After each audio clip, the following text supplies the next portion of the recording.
So Berserker is one of the best classes just because of the weapon specialty it has with axe and saber. Do you know which elements has an opus that's a saber, and which one has a dark opus that's an axe? Light and fire.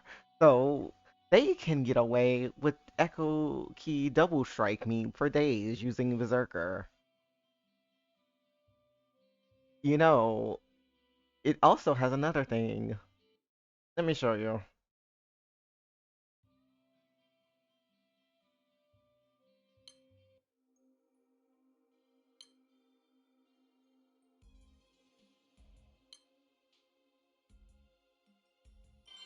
Ereshkigal. So it can commit horrible war crimes as you're about to see.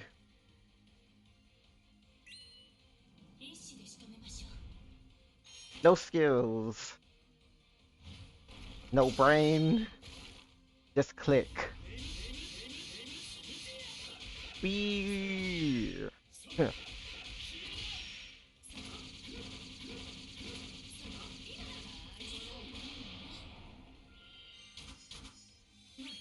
If only the Hexa raids could just go that easy.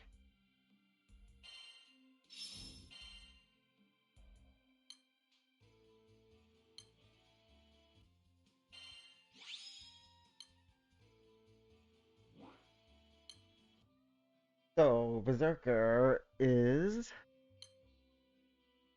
the row for the fighting line, and pretty much was the pinnacle of the class line until Viking came around.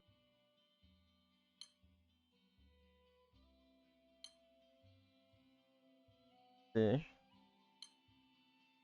So yes, all the way from here with Fighter Class 1, worked all the way up to get Berserker. And what makes Berserker so impressive or like worth getting? Well, you can see here, reports. Get boosts to double attack and HP.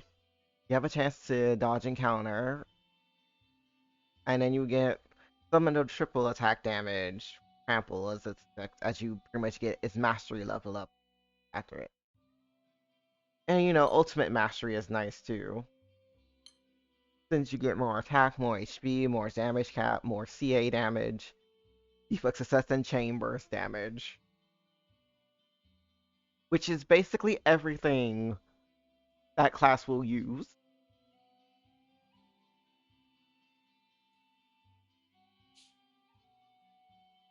Its mastery, ultimate mastery skills are also very, very nice.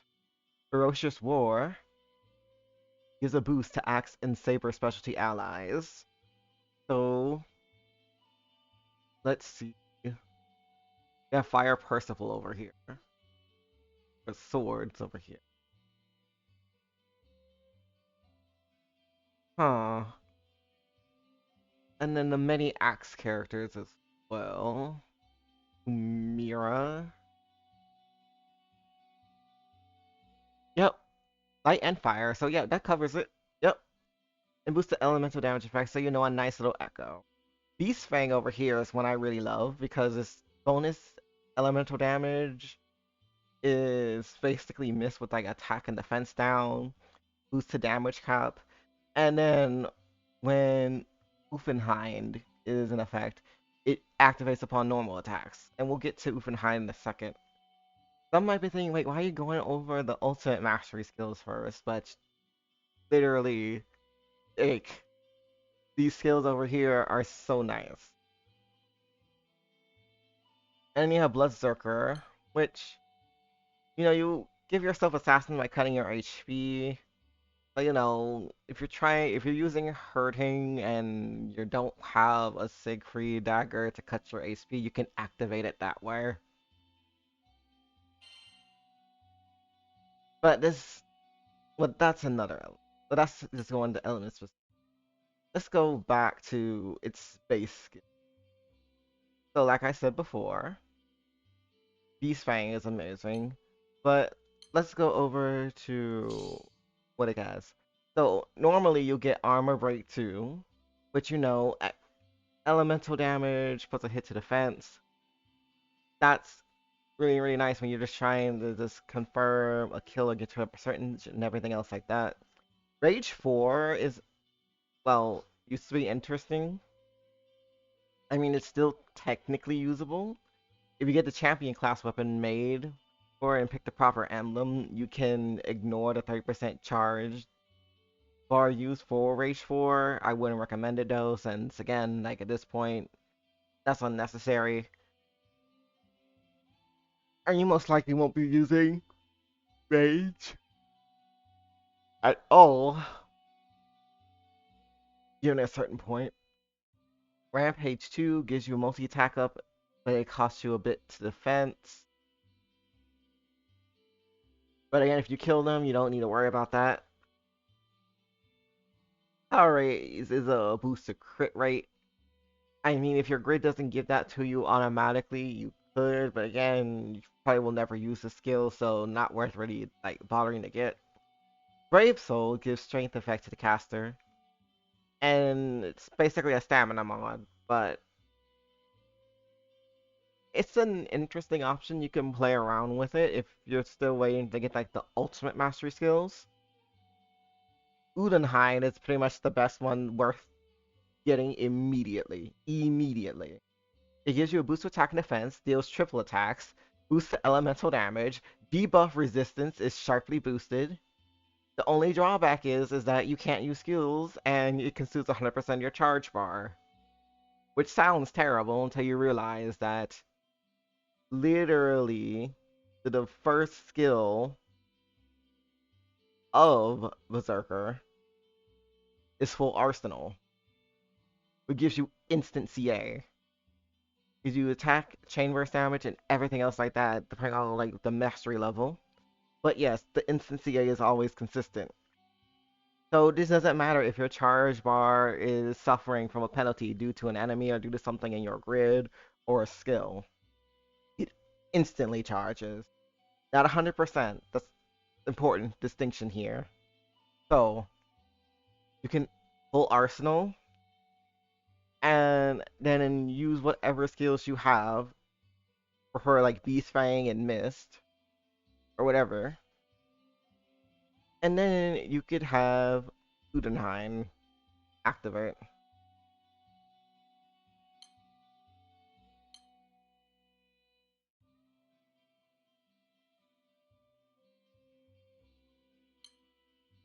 And for 4 turns, you pretty much do triple attacks.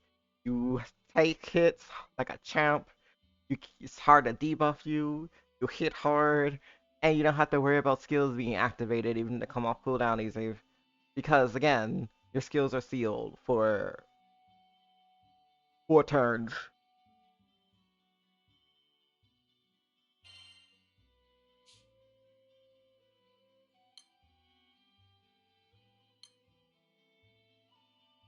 So,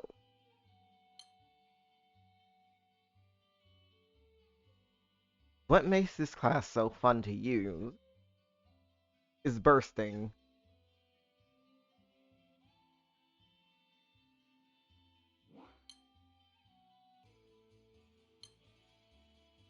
Now, every element does have a Zerker burst comp. Now, if it's the preferred way to burst, depends on the element. Like, water, for example, would prefer soldier, but it can. Any element can, even if this opus isn't sword or axe. And the reason is, it's because of splitting spirit, which is what you evergreen move that you get from another class. I believe it's ninja. So yeah, you get it, you sacrifice some HP, you get to have your charge bar at full, and then you can go off.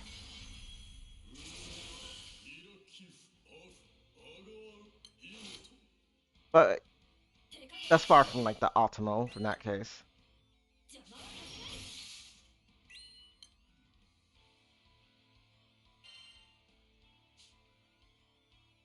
So, Berserker is pretty simple.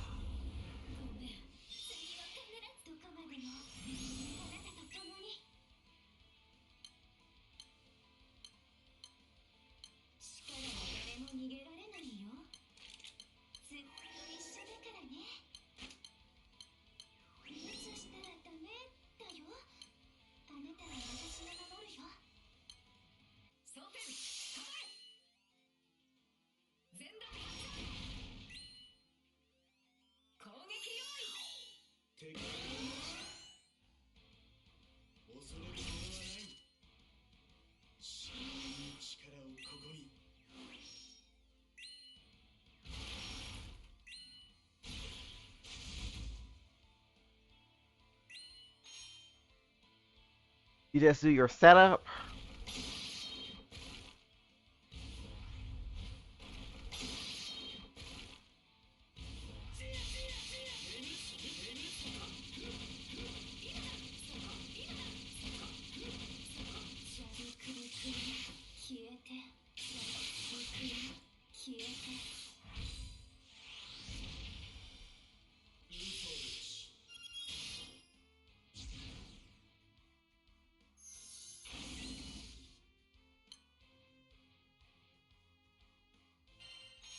And then just watch that boss just melt.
So, yeah, that's what Doc can get away with. You know, better RNG, not paralyzing people. Eh. Berserker's main competition would be from Viking, but funny enough, some skills that you get from Viking can carry over to Zerker. Viking can hit AoE, so basically and all enemies, where Viking is single target. So in this case, you would prefer to go with Viking if you wanted to do something like Angel Halo or something else like that, versus Zerker for where you would use it for proper raids. Another thing is that Zerker also has competition from every other single sword and axe class in basically doing burst damage and war crimes. That's it. To various degrees. Paladin's a defensive class, so not really. Spartan, you can, but really, fear would be what you'd be looking at to do burst crimes with Spartan, but it is an option. It's always an option. Chaos Ruler is more for people, so not for bursting, so not really an competition there. Now we're talking about design drip and everything else. That's another sword completely. It's iconic. Asperatus is interesting because after you invest so much into it, technically if you're using Axe, it would get a really good buff. Like especially if you're in fire and bursting, for example, you had two Michael axes, you had your Astral axe, you had your Ophis. That's already four axes right there. If you get an Ultimate axe, that's five axes. So yeah, it would give competition, I suppose.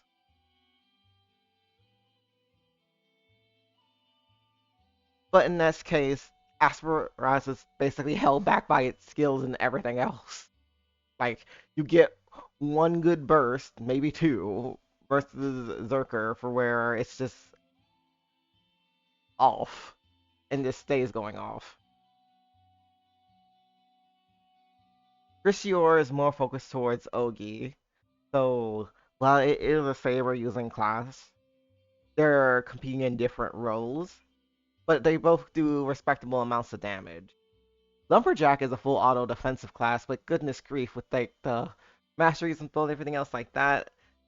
Amplify is Chef's Kiss, so it's great. And funny enough, you need to get Zerker in order to unlock Lumberjack, so there you go. The other one being Elysium, but we're not talking about that one right now. And then finally, we have Relic Buster here. For it has sword and gun proficiency. The water commits its war crimes with it, while light commits its life war crimes with it. And even before Ultimate Masteries and Mastery in general came out, Relic Buster has been notorious for being so good as a row 4. Like, arguably speaking, it could be considered one of the best, if not the best, row 4 class, just because of basically how it came out by default. Zerker has excellent burst, but the way Zerker bursts and the way that Relic Buster bursts is different. Zerker is what you look for when you're not trying to click that many buttons. Like, sure, maybe a turn 1 or turn like 2, maybe, without a few clicks, depending on your setup. But ultimately, your main thing is just to hit the orange button and then refresh and hit the orange button again until the raid is over, or you hit your blue chest mins. Relic Buster, on the other hand, wants you to use Blitz Raid after you give Doncho all of the fun buffs and echoes and just watch every single boss pretty much just melt unless it's Hexa or something else. Well, even then, executes are a thing, so hmm. That would be, I would say, Zerker's main competition. But in that case, it's not so much a competition of like, oh, which one's better overall. It is pretty much a whole thing of, are you trying to play the game or not? If you're not trying to play the game and just spam refresh, Berserker. If you're actually trying to play the game and press buttons, then Relic Buster. And I know technically refresh can work too, but again, that's just another button press over and over. And this may sound insane to somebody who isn't aware of the endgame war crimes that are committed with these classes. But yeah, that's pretty much it. Oh, that's right, Yamato. Saber is mostly focused towards Omen, so it's not really competing with Zerker in their niche, per se. So there you go. I will say, it's a respectable class. I would say get it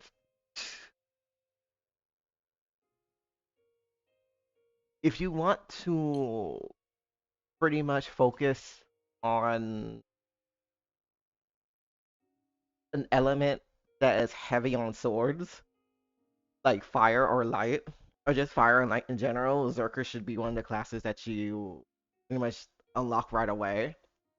I still say Relic Buster would be pretty much the first row for like that gives the best value, just because of how cracked out it is, just at base compared to everything else. But Zerker, you can absolutely do your double strikes. You can absolutely do your burst when you have like the right grid and setup and everything else like that. But before you get to that point for where you have the characters and the grid to pretty much support those sort of play style and everything else like that, Zerker on itself would mainly just be self-sufficient in the sense for where pretty much you'll just have Doncho play as DPS with Unenhind, and then whatever skills you have on it. Like this, it could be anything, Mist and Bounty, or what have you. Like it doesn't really come into matter much until you have more options on the table for where you actually have synergy to work with versus you're piecemealing your entire party and grid for whatever the gotcha gives you and whatever the rage drop. So yes,